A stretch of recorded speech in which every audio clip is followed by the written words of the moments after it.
राजीनामा द्या, राजीनामा द्या, राजीनामा द्या।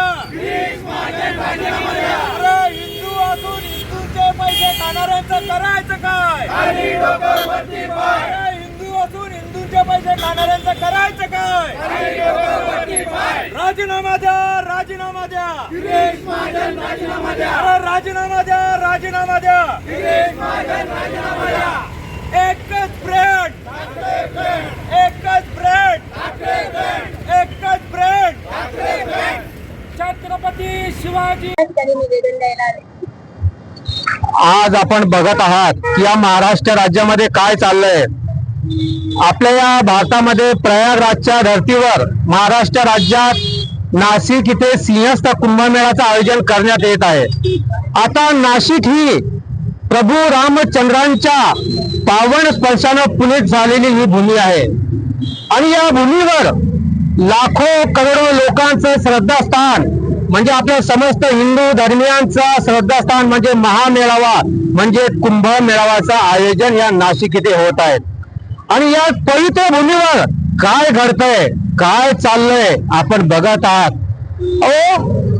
591 कोटीचे बोगस वर्क ऑर्डर काढले।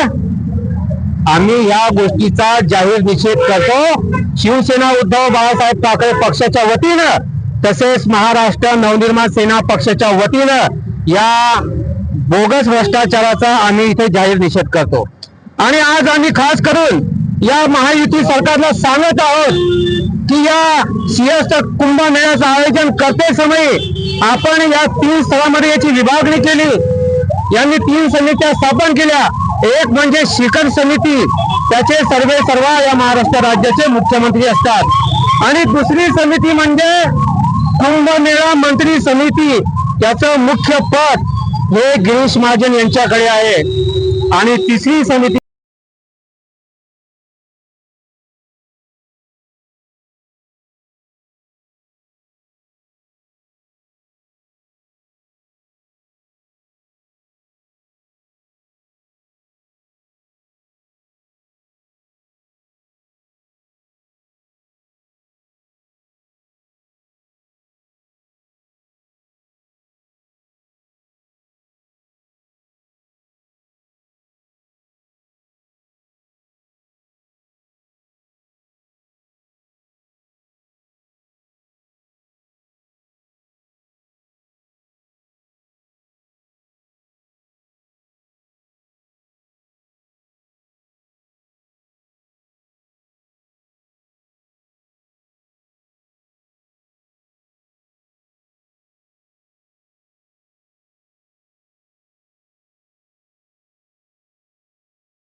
दादा काय सांगा तुम्ही यासाठी?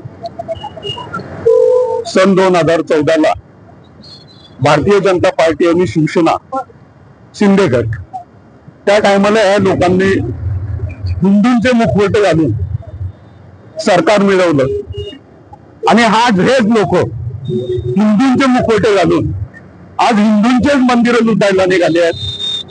या गोष्टीचा आम्ही शिवसेना उद्धव बाळासाहेब ठाकरे आणि महाराष्ट्र नवनिर्माण सेना या गोष्टीचा सर्वप्रथम आम्ही निषेध करतो. कुंभमेळ्याचा जो भ्रष्टाचार झालेला आहे त्याच्यामध्ये गिरीश भाऊ बोलले की ते आमचे जवळचे नातेवाईक आहेत. परंतु जवळचे नातेवाईक आहे दुसरं कोणी भेटलं नाही. जो समोरचा तो तनय महाजन आणि दुसरा नरेंद्र महाजन, दुसऱ्या आडनावाचे लोक नाहीच आहे तिच्यामध्ये. आणि या सगळ्या महाजनांचा जो मेन करता आहे तो गिरीश महाजन.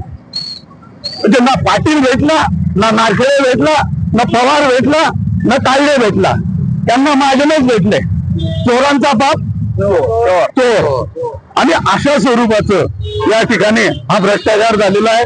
तरी आमची ही मागणी आहे की गिरीश भाऊंनी नैतिकता म्हणून आज या ठिकाणी राजीनामा द्यावा. तर आम्ही खरं समजू की तुम्ही खरोखरच क्लीन आहे. जर आपण राजीनामा नाही दिला तर तुम्ही 100% भ्रष्टाचारी आहेत. आणि आज हा बिनकाचा मी याच्यासाठी देतोय, मुख्यमंत्र्यांना आम्ही देतोय की आपण या भ्रष्टाचारामध्ये पारदर्शकतेने आपण नजर टाकावी आणि जे कोणी दोषी असतील त्यांना सीबीआय चौकशी करून त्यांच्यावरती गुन्हा दाखल करण्यात यावा.